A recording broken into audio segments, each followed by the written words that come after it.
Hello everyone, welcome to my new blog. आप सब लोग कैसे हैं जी? आई होप अच्छे होंगे जी। हम भी अच्छे हैं। सबसे पहले मेरे यूट्यूब फैमिली वालों को बहुत बहुत धन्यवाद जी, जिन्होंने इतना साथ दिया है। इसके लिए कहते हैं ना, अकेला इंसान कुछ नहीं कर सकता जी। और मेरे अपनों ने तो खूब अच्छे से साथ दिया है जी, तो इसके लिए धन्यवाद जी। शादी वादी सब निपट चुके हैं जी। आज हमने संभाल लिया अपनी घर गृहस्थी का मोर्चा। तो बेटा जी तो गया स्कूल और मैंने साफ सफाई कर ली है और नाना धोना भी हो गया जी। और अभी मैं लग गई हूँ मेरी पूजा पाठ में। ये देखो जी, अभी मैं मेरी पूजा पाठ में लग गई हूँ जी। मेरे लड्डू गोपाल जी हैं, उनकी सेवा करने में मुझे बहुत ही अच्छा लगता है जी। तो मैं लग गई हूँ मेरे लड्डू गोपाल जी की सेवा में, क्योंकि जैसे मेरे बेटा जी के काम होते हैं सारे, वैसे ही मेरे बाल गोपाल जी के हैं। तो ये देखो जी, मैं सुबह सुबह मेरे बेटा जी को तो स्कूल भेज दिया, लेकिन जो दूसरा है ना, छोटा सा मेरा नन्हा सा लल्ला, उसकी सेवा में लग गई हूँ मैं अभी। ये देखो जी, मैं उसे नहला रही हूँ।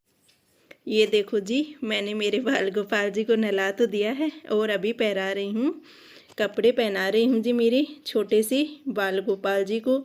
और ये माला पहना दी है और ये हैं बाल, देखो कितने सुंदर से। सचमुच मेरे छोटे सी बाल गोपाल जी को देखते ही उनकी सेवा करने का मन करता है जी, क्योंकि हैं इतने खूबसूरत कि इनको देखते ही रहें, इनकी सेवा करते रहें।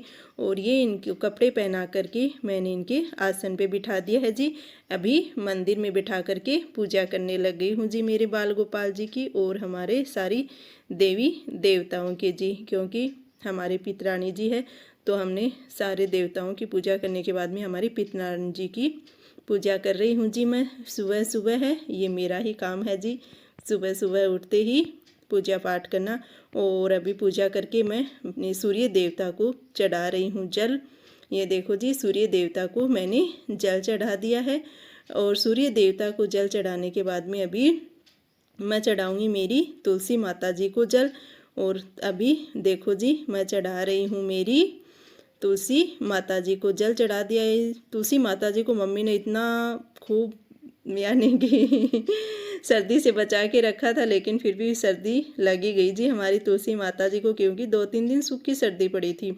और अभी मैं मेरे बाल गोपाल जी और पितानी जी और हमारे गाय के लिए बनाने लग गई हूँ खाना। ये देखो जी, क्योंकि मेरे बाल गोपाल जी, उन्हें सुबह सुबह उठती हूँ ना, तब तो बेटा जी को दूध देती हूँ, तो उनको सुबह सुबह दूध ही दे देती हूँ जी। जो कच्चा दूध होता है ना, सर्दी में गर्म, थोड़ा सा गर्म करके उसमें चीनी डाल के देती हूँ।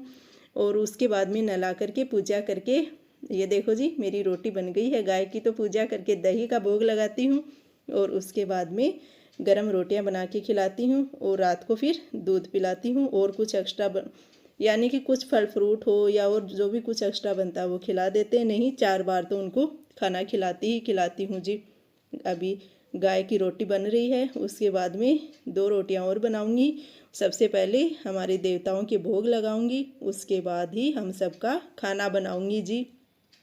ये देखो जी, अभी एक रोटी तो बन गई है, ये दूसरी रोटी बना रही हूँ। क्योंकि सुबह सुबह है ना, आटा तो मैंने पहले ही लगा लिया था और आटा लगा के रख लिया था, सब्जी वगैरह भी बना ली थी।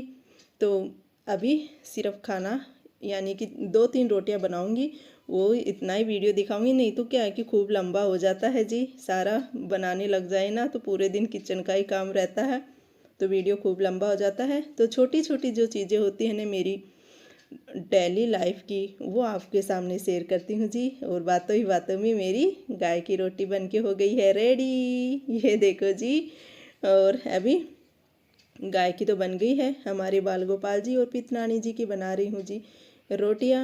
और हमारी रोटियाँ बनते ही सबसे पहले इनके भोग लगाऊंगी, इनको खाना खिलाऊंगी जी।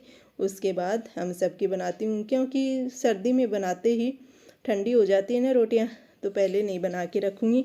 सबसे पहले इनके भोग लगाऊंगी, उसके बाद में ही और हम सबकी रोटियाँ बनाऊंगी जी, क्योंकि इनको तो सुबह सुबह ही खिलाना होता है ना खाना। ये देखो जी, हमारी एक रोटी और बन के हो गई है जी तैयार।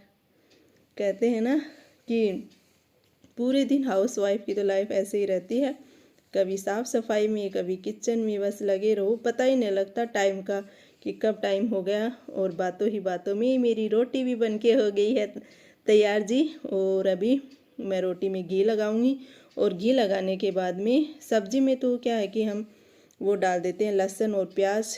तो अगर और कुछ मीठे में नहीं बनता है तो मैं सर्दियों में शक्कर और रोटी का भोग लगा देती हूँ मेरे बाल गोपाल जी के। देखो जी शक्कर डाल दी है मैंने और अभी शक्कर का ही भोग लगाऊंगी, क्योंकि सब्जी में तो लगभग यानी कि प्याज लहसुन डाल ही देते हैं, तो वो नहीं खिलाती हूँ जी मेरे भगवान जी को। ये देखो जी मैंने शक्कर डाल दी है, उसमें घी भी डाल दिया है, क्योंकि मेरे छोटे से बाल गोपाल हैं तो वो भी, उनको भी मिठाई खाना पसंद है जी। तो सर्दियों में वो भी खा लेंगे थोड़ी शक्कर और रोटियाँ। ये देखो जी हमारी एक रोटी और हो गई है जी बन के रेडी। तो अभी मैंने एक बार गैस को कर दिया है बंद, क्योंकि पहले मैं हमारे देवी देवताओं के भोग लगाऊंगी, उसके बाद में ही और रोटियां बनाऊंगी जी।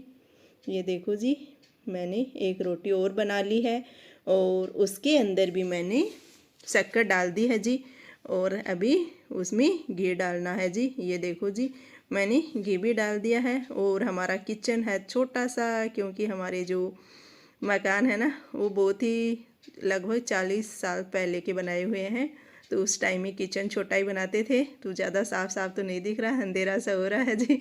हाथ हो गए गंदे, तो मैं पहले उन हाथों को कर लेती हूँ साफ, फिर हमारे भगवान जी के लगाती हूँ भोग। ये देखो जी दोनों को साथ साथ में ही भोग लगाऊंगी जी।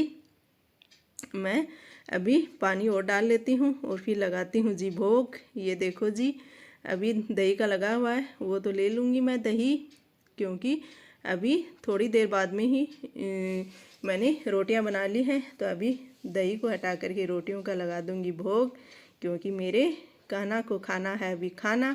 दही तो खा लिया है और इधर हमारी पितनानी जी के भी लगा दिया है जी भोग। दोनों देवी देवताओं के लगा दिया है भोग और आशीर्वाद भी ले लिया है जी।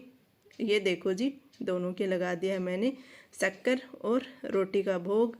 ये देखो जी इधर ये मंदिर में कलश होता है ना, उसका देखो कैसे पानी है ना टपकता ही रहता है, क्योंकि ये मिट्टी का बना होता है ना, इसलिए देखो। ये देखो जी हमारी बाल गोपाल जी की पूजा भी हो गई है और बाल गोपाल जी को खाना भी खिला दिया है और हमने भी खाना बना भी लिया है और खा भी लिया है जी। और कहीं चले जाते हैं और शादी वादी फंक्शन होता है ना, तो काम इतना बढ़ जाता है कि पूछो मत जी। सारे कपड़ों का काम है ना वो इतना बहुत ज़्यादा हो जाता है जी। तो सारे कपड़े है ना वो एकदम से फैल गए हैं, तो उनको सबको अपनी जगह पे रखना है और सारा ऐसे। और अभी तो सर्दी जाने वाली है, तो जो गर्म कपड़े हैं उनका भी बहुत ज़्यादा काम है जी। और आप लोगों को भी मैंने शादी दिखाई और मायके में मैंने खूब इंजॉय किया। आप लोगों ने देखा होगा, कहते हैं ना मायका तो होता ही ऐसा है जी। मायके में मायके वाले कुछ दे या न दे, लेकिन उनके जो मायके वालों के कहते हैं ना बुजुर्ग कि वो सच ही कहते हैं बुढ़ी औरतें कि मायके की तो गलियों की यादें आती हैं। सच में मायके की यादें आती हैं जी। तो मैं तो बहुत ही कम जाती हूँ, लगभग 12 महीनों में एक बार ही जाती हूँ, ज़्यादा नहीं जाती हूँ। बीच में कोई अर्जेंट काम हो जाए तो ही जाती हूँ जी, वैसे कम ही जाती हूँ, ज़्यादा नहीं जाती, क्योंकि बेटा जी बड़ा हो गया है और तो बेटा जी की पढ़ाई ज़रूरी है। तो अभी 2 दिन रुक के आ गए, एकदम से सब कुछ एंजॉय किया और सबसे मिले। नहीं तो क्या है कि जो परिवार वाले होते हैं, परिवार में चाचा ताऊ सबके यानी बहनें बुआ सब कुछ ऐसे थोड़ी देर के लिए जाते हैं, तो किसी से मिलना नहीं होता है जी, जाओ और वापस आ जाते हैं। तो अब सबसे मिले, बहुत ही अच्छा लगा जी। अभी पता नहीं कोई फंक्शन होगा ना 1-2 साल में तभी मिल पाएंगे, वैसे नहीं मिलते हैं जी, क्योंकि सभी बहनें अपनी अपनी ससुराल में रहती हैं और चाचा ताऊ हैं वो भी, उनके बच्चे हैं पोते वगैरह सब, वो भी अपने अपने बच्चों के साथ, कोई कहीं रह रहा है कोई कहीं रह रहा है, उस हिसाब से तो मिलना नहीं हो पाता है जी। लेकिन शादी में सबसे मिले। और आप लोगों ने देखा होगा मेरे मायके का परिवार बहुत ही बड़ा है जी, बहुत सब अच्छे हैं, सब बहुत भैया भाभी बहनें सब कुछ सब बढ़िया हैं जी, सारे खूब अपनापन है जी सब में और खूब बड़ा परिवार है, क्योंकि जो मेरे पापा हैं वो 6 भाई हैं और उन 6 भाइयों के 25 बच्चे हैं जी, हम भाई और बहन सारे मिला करके, तो खूब बड़ा परिवार है। और मैं तो सारे परिवार में मेरे पापा सबसे छोटे हैं, तो मैं सबसे छोटी हूँ हमारे परिवार में।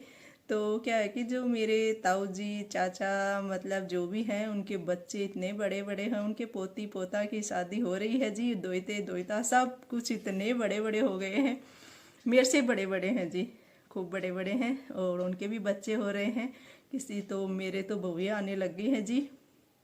पता मैं क्या बन गई हूँ, सास बन गई हूँ बुआर सास बन गई हूँ जी। उनके भी बच्चों की शादी हो रही है ना, तो वो मेरे भतीजे हैं, तो भतीजों की जो मिसेज है वो मेरी बहुएं लगने लगी हैं जी। मैं तो सास बन गई हूँ, इतना बड़ा परिवार है।